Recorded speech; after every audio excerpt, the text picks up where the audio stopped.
is that no matter what you do and in what capacity you do it, you have to be relatable and relatable both ways, because at the end of the day you work with people and you have to be able to relate to them, not just in a personal working capacity from a relationship point of view, but even in advertising in general. If you can't relate to a target audience which you don't belong to, you can't be a successful marketer.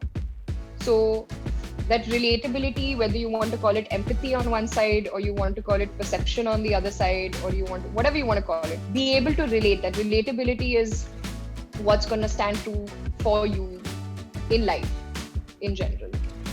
Had I known earlier on before beginning that that would be one of my strengths, I think it would have been given me a little bit of a head start.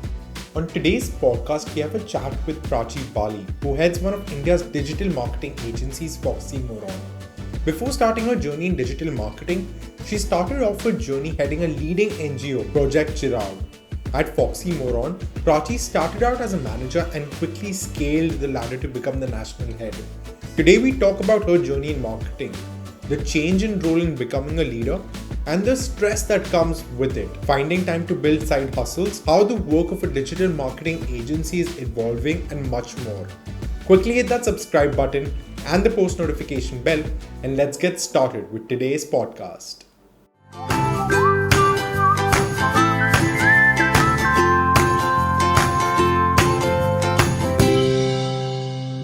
Hi Prachi, welcome onto the Career Show. So happy to have you, and thank you so much for taking the time out. My pleasure, Tushank.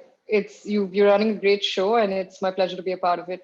Thank you so much for those kind words. So I want to get right into it. And before I get into your marketing, digital marketing, your association with Foxy Moron, I actually want to talk about a couple of things that you started off before Foxy Moron. One is your startup Tyohar, and one is your initiative with Project Chirag.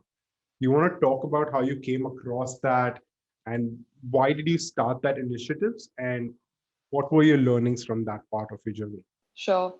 So I was fortunate enough to be a part of something called Students in Free Enterprise. It's like a global organization which works through universities and colleges to mobilize students and help them create business models which provide sustainable economical solutions and empower underprivileged communities within their societies. As a part of that initiative in college, it was like a bunch of us students with our professor, Professor Pai, and somewhere in during the course of that journey, we actually co-founded Project Chirag. And Project Chirag is, today a well-established NGO which has been running for the last 11 years. And what it does in its core is it provides solar lights to villages in India which don't have access to electricity. After my undergrad, I went abroad to do my postgrad, and once I came back, so that was like a year in the middle when I was studying. I came back and continued to be associated with the project. By then, we had formed it into an NGO, so on and so forth. So I was working and leading the NGO for a few years in the middle after coming back. And that was that. I mean, there was not really, it was basically like a college project which exploded, became really, really big, and actually started making a lot of difference. And then that pretty much converted into an NGO. And my journey went from being a student to coming back to lead the initiative along with the other board directors, etc. In terms of Tyohar, so Tyohar was my attempt at doing business, very honestly. So I come from a business family, and I think my parents growing up pretty much made sure that I do anything but business, because they really wanted to make sure that I'm studying and get a professional degree, so on and so forth, and get into like a career which is a 9 to 5 salaried sort of a job. um, what happened during the course of my masters is when I came back, I knew something about myself that once I start doing a job, I'm never going to stop and take a shot at a business. And so I think that's pretty much what I wrapped my head around during my postgrad, that now is the time better than any to experiment in that domain. I think for me, in both cases, I learned a lot about myself also, very early on in my career. So I think few of the things was that I can take pressure easy. I think pressure is not something which has ever baffled me. And, my first stints pretty much cemented that in about myself for myself. So that was a good motivation. But what I also learned is I love working in teams. So I thrive with people. and the road of entrepreneurship is pretty solitary. And I knew that that's not something that I'm going to enjoy, and I Correct. enjoy the back Mhm. and forth and the camaraderie and things like that. You know, something that really resonated with me is one, the fact that such initiatives build up your personal brand. At the end of the day, the Career Show is an initiative to help people, but at the end of the day, it is also building my own personal brand. And Mhm. secondly, such initiatives also, like you correctly mentioned, it tells you so much about yourself, because now that I have a couple of people on board working with me, I Mhm. know the kind of team that I want to be working in the future as well. So I think Mhm. these are just such interesting things that people just learn about themselves Mhm. that help them in the future. I think it's also always about, like, people mistake being selfish and being self-aware. They're two different things. You should and you must, no matter what you're doing in your career, you should always look out for your own self-interest. And by Hmm. self-interest, it doesn't have to be always selfish. It's about Correct. what is it that you can truly add value to, and what is it Hmm. that you want from your own growth and your own life. And I think that's a distinction that not too many understand, and I wish younger people also understood it a lot more.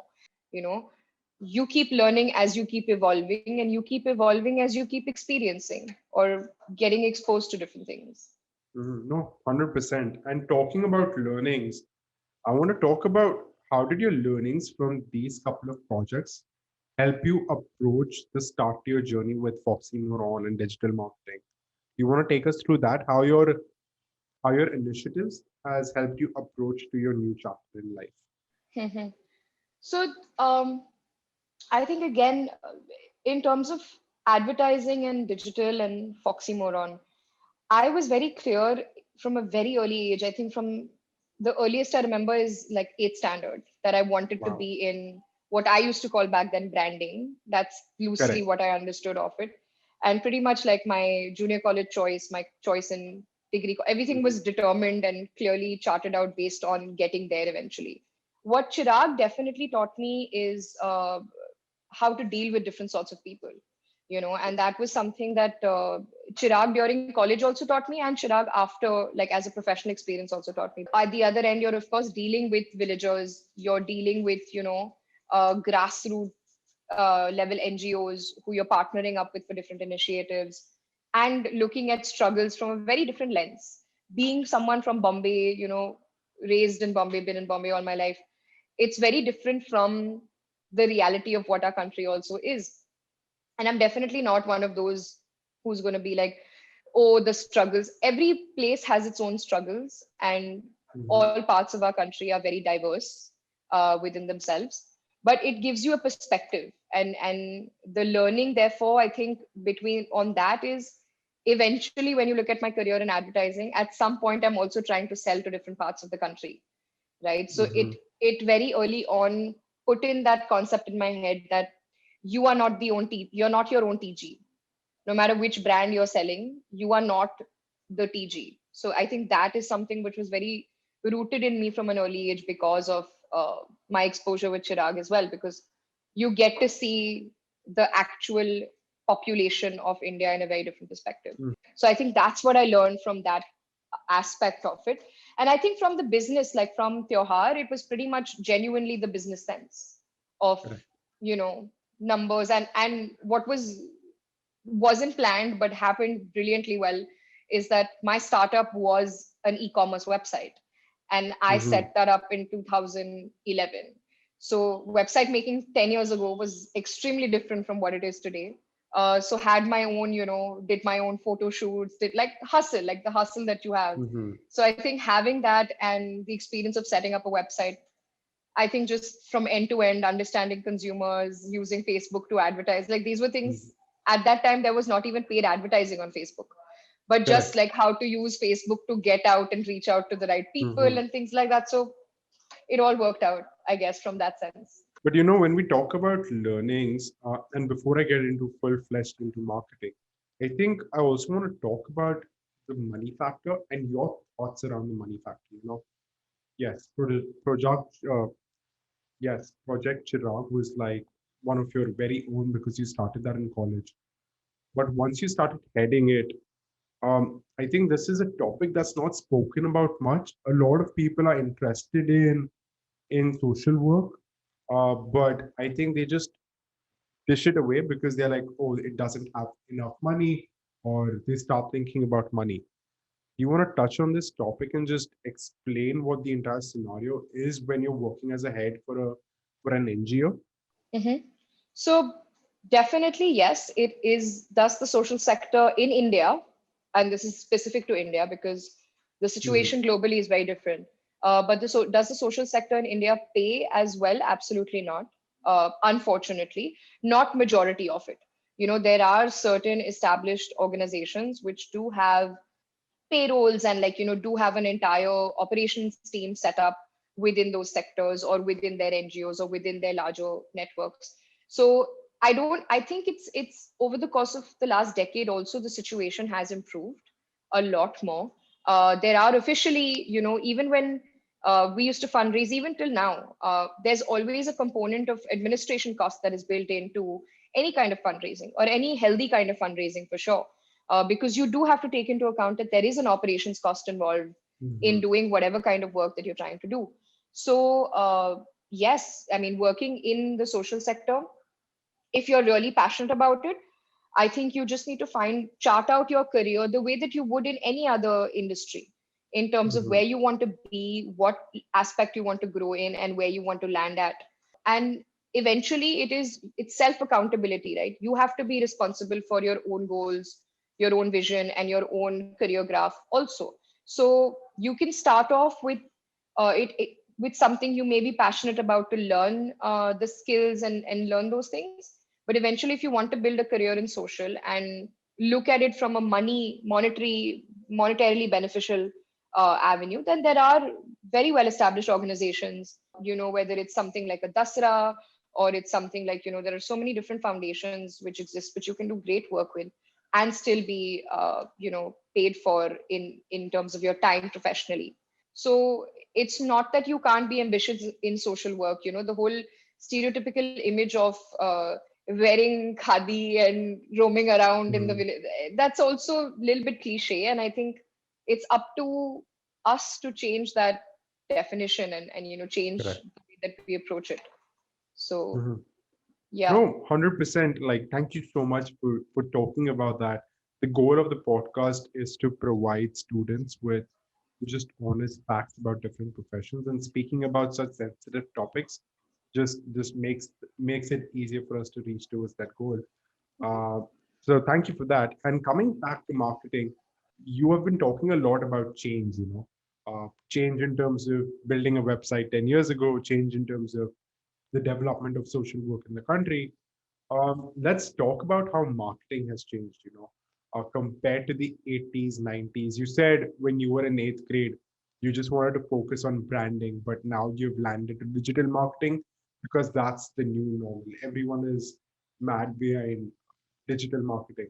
Like you see in football games that things automatically change in the background depending upon the region you're in, which is just so fascinating. So, do you want to talk about how marketing has changed from your eighth standard to today's time?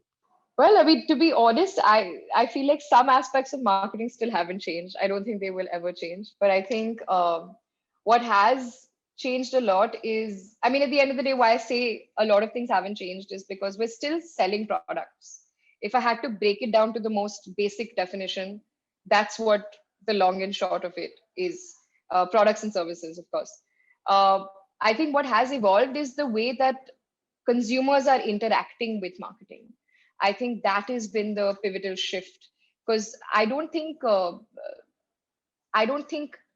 what we're trying to do has changed, but how we do it has Correct. evolved How you're and trying to changed. sell it. Exactly. And I think the biggest fundamental shift between then to now is if I looked at a print ad when I was in the eighth standard, Hmm. right? And you look at a half page spread and you're trying to decide, for me at least, I was trying to decipher what does each element mean? What does it stand for? What's cool about it? Why is this interesting? What are they trying to think? What are they trying to say? So it was a monologue in a way that the brand or the ad was having with me, versus the biggest shift and the biggest difference is now it's a dialogue. Because anybody who's looking at an ad has the chance to talk back, whether that's a like, share, comment, whether that is, just engaging with it in some way, whether it's a game that they can play, whether they can interact. So I think the whole um, shift from it being a monologue to a dialogue is the most monumental shift in that sense. Along with the dialogue, of course, on the back of the dialogue, a lot of things have changed, like the way that we serve ads in digital. You didn't have that much inventory before. Traditionally, it was TV, print, radio, outdoor, the typical SMS came in, those kind of things. Versus now, literally every screen can be monetized separately, every website can be monetized separately. So the permutations, combinations of it have changed because of the digital revolution, evolution, whatever you call it. But from a pure advertising point of view, I think if I had to say, it's the monologue to the dialogue, because you can get feedback. I remember looking at textbooks back in the day when they used to say, what is, the biggest pros and, used to have those questions, differences and Mm, similarities and correct. things like that. And in that, when we used to write for digital, it was always that you get feedback in digital versus in others, you didn't get feedback. Mhm. And yeah, instantly whether something's going to work or not. You don't have to wait for 3-4 months like a typical traditional media campaign would take 4 to 6 months to put together, to create, to do a lot of things. About digital turns around, it can turn around a campaign every day if it needs to. You can change messages and get immediately, what's working, what's not working. And I think from a marketeer's perspective, what's brilliant is that it's become so much more cost effective, because I don't need to do a pan India campaign. I can do a campaign just in Bombay with a certain section of people using a certain product, and I can just test it there, and that's it. I don't need to do a full Maharashtra print ad to try and see if that's going to work or not. So I think, yeah, that. No, 100%. We've come such a long way in just, and I think something that marketing has done well is that it has adapted with the changes around them. Like you mentioned, you have adapted to how customers are reacting to you guys selling different products or services. So I think something that marketing has done well is that it has adapted to these changes as well. As Foxy Moron, I think we were very lucky that 13 years ago, when the company was started and I joined about 8 years ago, we were at the cusp of that transition, where we were able to take that feedback or take that dialogue and actually go somewhere with it. And, Mhm.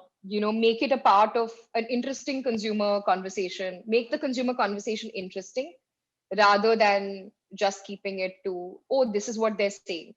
So it kind of, that's what I think, why Foxy Moron was successful, or why it evolved, and why we were able to take a lot of brands onto digital as a platform, is because we Mhm. were able to successfully translate this conversation into something tangible, exciting, business related, and make Mhm. something off of it.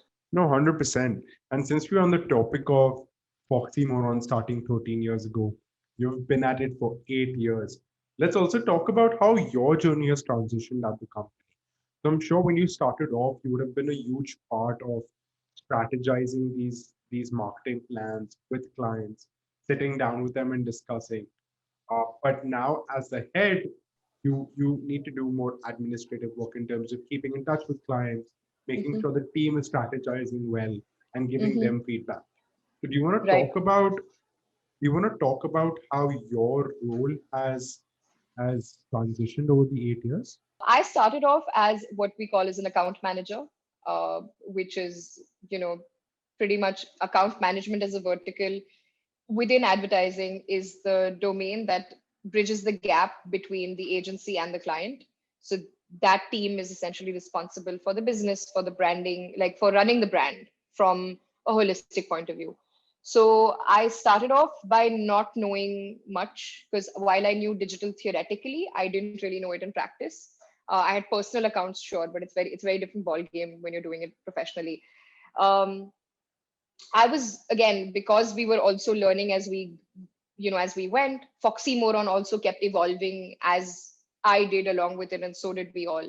So typically in advertising, I think when in terms of the account management function, which is what I started off my career in, uh, you have the executive role, like you have junior executives, senior executives coming with like little to 2 to 4 years of work experience. Then you move into like a manager sort of a role, wherein you're looking after a team, you're responsible for a particular set of brands, and you're looking after a team and how it functions and how those brands sort of function. Then you move into like an account director sort of a role where you're responsible for certain business numbers, where you're looking at profitability of your set of brands and what are you doing as a whole on those set of brands and strategizing for those brands as well. And then you keep evolving along the ladder. I think when it came to me personally, I started off in Foxy at the manager role because of my previous experience. I didn't really know digital as well. I had had certain interactions with it, but not to the extent that was required. But you learn on the go. Um, I was very fortunate to very early on in my career get what we call intense brands, like brands who are doing a lot. So I started in the Correct. beauty sector, so Mhm. beauty, L'Oreal Paris, and was my first big account. And I started with that from day one.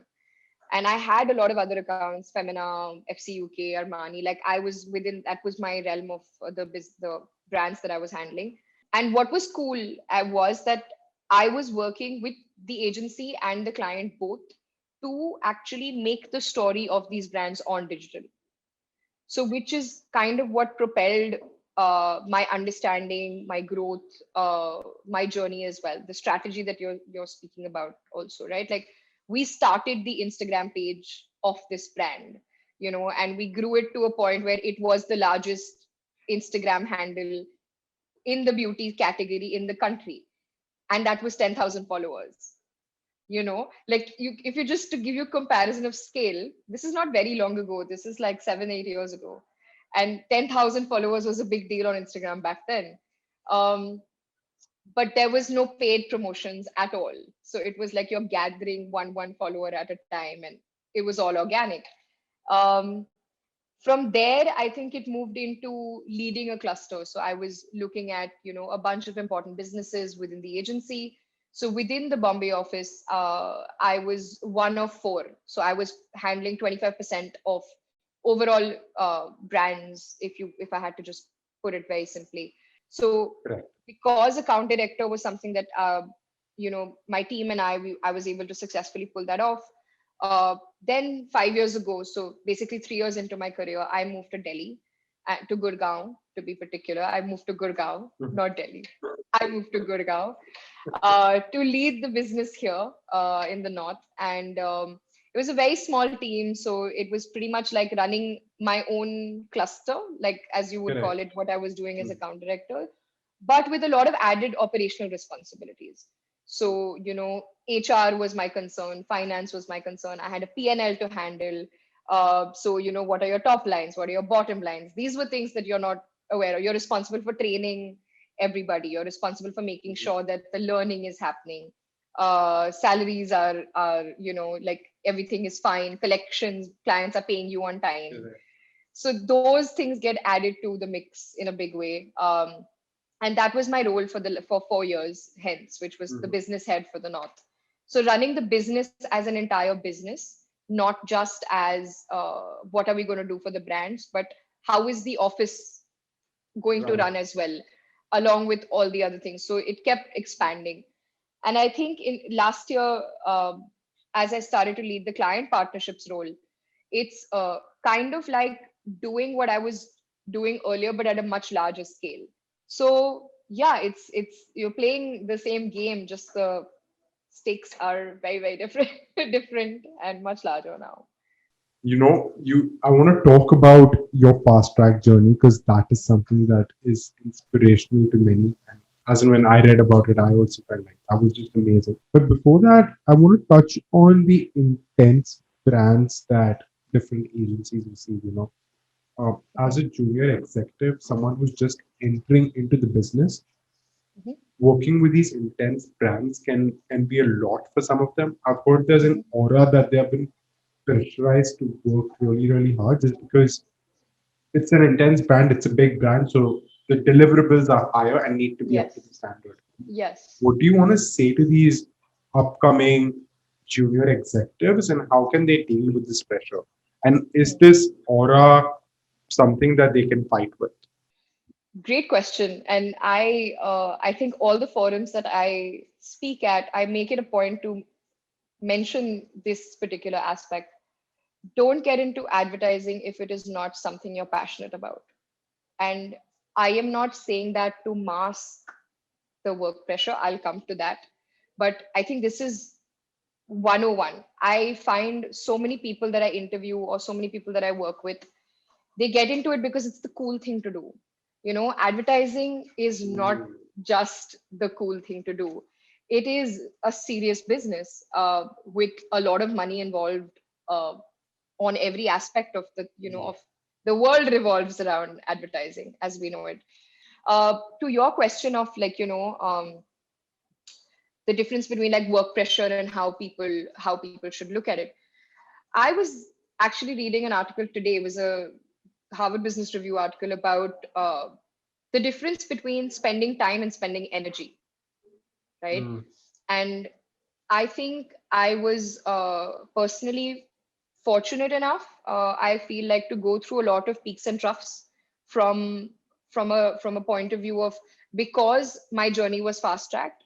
I was also exposed to a lot of pressure within a very short span of time in a certain way. And I know you want to talk about that later. We will talk about that later. But um, what pressure actually teaches you, and especially in advertising, because you're doing things which are on the fly. When it comes to digital, you're doing a lot of things on the go. Everything's very aggressive, very short on timelines.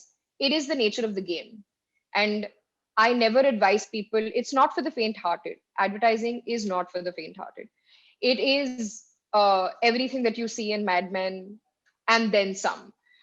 It mm, is the romance of that, but it's also the reality of deadlines, because nobody just walks into a room and can pull it off. That's the romanticizing aspect of it. In real time, it takes a lot to get that output, and to it's literally the same way that tech companies develop products, we develop mhm. campaigns.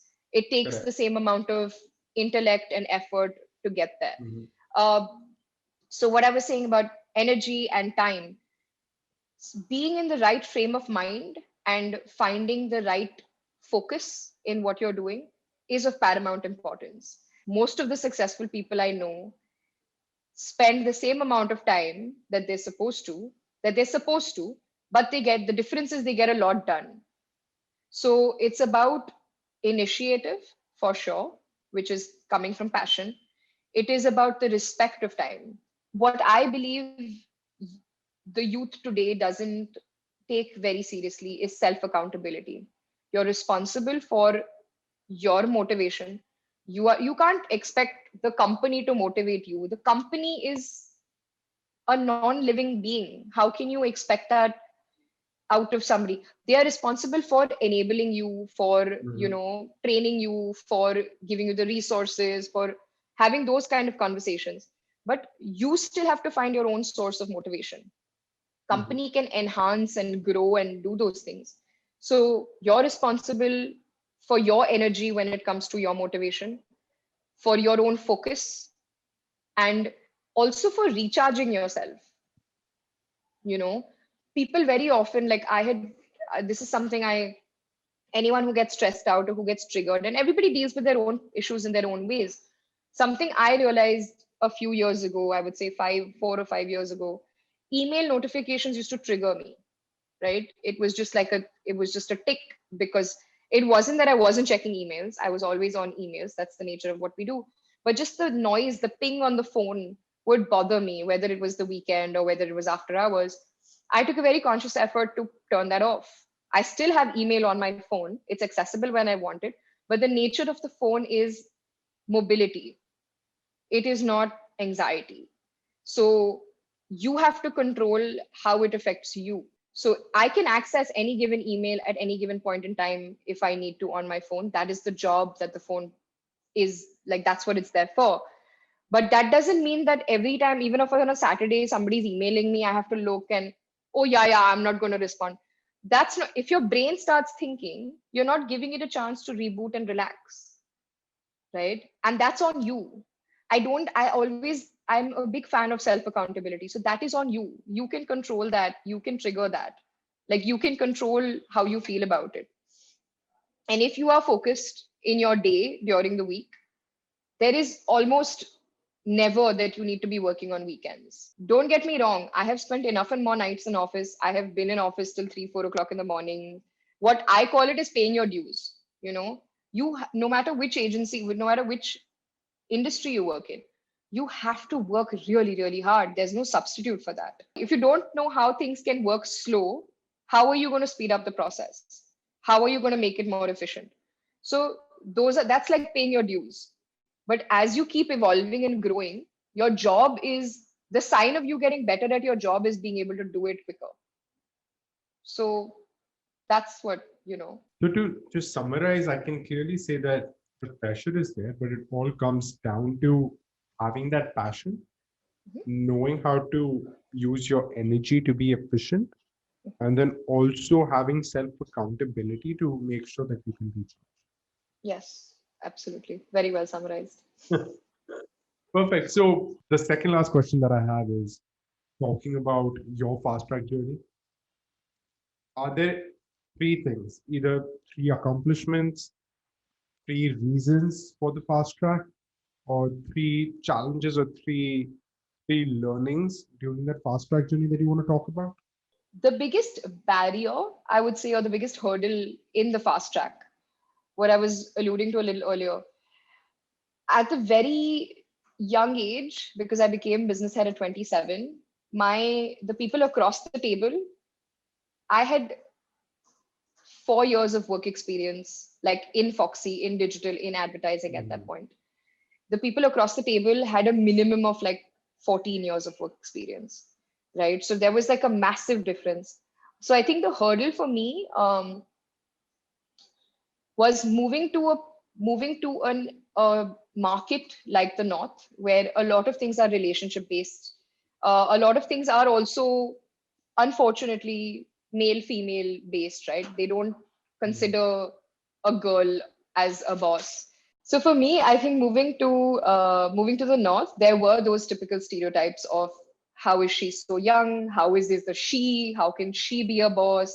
I've been in enough and more rooms where I've had like CEOs of companies, not, to be fair, not like professionally run companies, but a lot of like Indian owned businesses, or not that large businesses, who are like, हाँ आप अपने boss को पूछ के आइए. And my response is, मेरा कोई boss नहीं है. I am the boss. So you take it or leave it.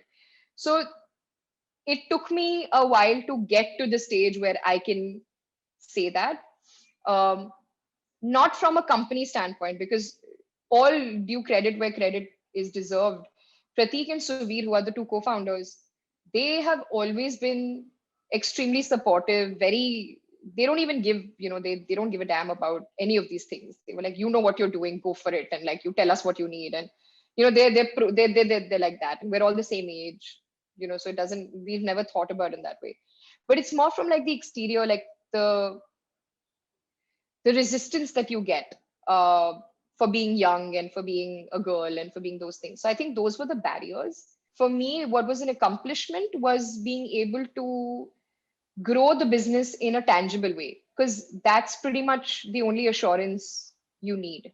It's not about them, it's not about me, it's not about the only thing that matters is business, right? And that's your biggest accomplishment. So for me, to be in a place where the market wasn't a profit making market, to then turn the story around as a business head, where it became in at par to the headquarters, which was Bombay, in terms of business, was, I think, the biggest accomplishment from everything, like from a holistic point of view. It was the most measurable accomplishment to say. There was a lot of hurdles and there was a lot of personal accomplishments and things that you feel proud of and things like that.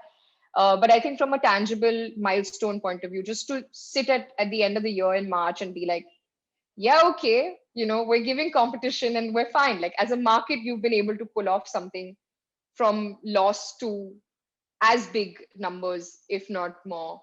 I think from why the journey and how the rise or the, whatever you call it, I would say something that I have always been good at and is I am extremely determined in general. I think that would be an adjective that I would use for myself. And it was something that goes back to school, right? Like our school motto was perseverance and faith in God. And the perseverance aspect, I think, was drilled into me very, very early on by my parents, by my school. There is no substitute for hard work, and perseverance is another aspect of that. And I feel like just the not giving up, like I don't give up, I don't let people around me give up. That's also important. You should not walk alone. There is no success in that way. So you have to always not just be able to motivate yourself, but be the torchbearer for one more person if you can't be for like a lot of 100%. people. So I think so one would be perseverance. I think another aspect which was important for me personally is loyalty. Loyalty is a huge thing for me as a person, as a value, as one of my core values, and for Pratik and Suvir, who are the two guys I've been working with for the last 8 years. We respected each other's loyalty towards each other and towards the company as well, because 8 years is not a short time to stay in any company. 8 out of 13 years of the company's life is pretty much you're there for Very majority of the good. time. And to move cities and to leave your life behind in a city like Bombay, move to a city like Gurgaon, move from like a market like Bombay in advertising to move to like a random place like Gurgaon for advertising. So, but the reasons for all of those was always driven by loyalty, that, yeah, this is what I got to do. So this is what I'm going to do. And third thing is, I think ambition. I have always been damn ambitious. And it's something I wanted to do. I wanted earlier on definition of corner office. Now, of course, we don't believe in corner offices. Everybody can Yes. sit. I have a corner still. It's not a corner office, but I like sitting in a corner. But yeah, ambition, straight up ambition. And I have no issues in accepting that. I wanted to kick ass and I did whatever it took to do it. Yeah. I think that that's a super, super inspiring journey for anyone who's listening out there, or to anyone who's just starting off, Yeah. to keep all of these things in mind. Mhm. I have one last question before I let you go, and that is, what is one advice you wish you had received before you started your journey in marketing? First things first, what I learned the hard way, and had I known earlier, it would have made life a lot emotionally less training for me, uh, is that experience doesn't matter. Intent matters. Intent and intellect, I think, for me, are the two components, right? So you need to know what you're saying and what you're doing. You need to have the intentions to do it in the right way. There's no like, unethical kind of things that are going on. So you need to have the right intention to do those things. And at the end of the day, you also need to have the right guts to pull it off. I've over the years, why I talk about experiences, because advertising can be a field in a lot of agencies where it's a lot about how many years, what is your designation, what brands have you worked on, and all of those things. And they play up in all of our minds. But I think one thing I wish I would have known is that what truly matters is what you are doing with your brand, with a particular brief. You can have the simplest of briefs, which you can knock out of the park completely, and you can change the face of that brand forever. And that, the beauty of an idea or the beauty of pulling something off, doesn't have to come from number of years of experience only. It can come from anywhere. But how you truly carry and conduct yourself is the only thing that matters. Because you can be made, and any job, you can be made to feel very insecure if you're the youngest, or if you belong to a certain gender, or if you make different choices in life. But you have to believe in yourself. And therefore, like I always tell my teams, the worst thing to say in a meeting, or the worst thing to say to somebody, is I don't know. Never put yourself in a position when you can say I don't know. Do your research, read up, be prepared, have a workaround, have some answers. predict the questions, game plan, prepare, prepare, prepare. That is a great advice for a lot of youngsters out there. And on that note, thank you so much, Prachi, for coming on to the Career Show. It's been amazing discussing your journey. So thank you for that. Thank you for having me, Trishank. I think you're doing a phenomenal job. I think this is fantastic in terms of there needs to be a lot more of this. I'm on a mission to explain to people that your priorities need to be set right before you make a career choice. Correct. You 100%. can't do 4-5 years and then be like, I need to find purpose. You keep exploring and trying to find your purpose. That's what life is about. You're not going to find your purpose from a job because it's a job. It's what you do and not who you are. So, yeah, good on you for doing this at this age, at this time, with the kind of intentions that you have. That is really sweet of you, and thank you so much once again for this kind words. I hope you enjoyed this week's career discussion. Let me know your thoughts in the comment section. Also, don't forget to like, share, and subscribe. Your support means a lot.